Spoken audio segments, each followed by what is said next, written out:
aytyapman, men seni haliyam kutyapman.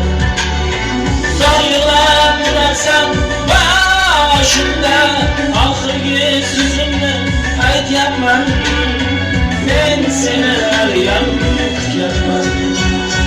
Kutyapman, kutyapman, kutyapman, men seni haliyam kutyapman. Kutyapman, kutyapman, kutyapman, men seni haliyam kutyapman.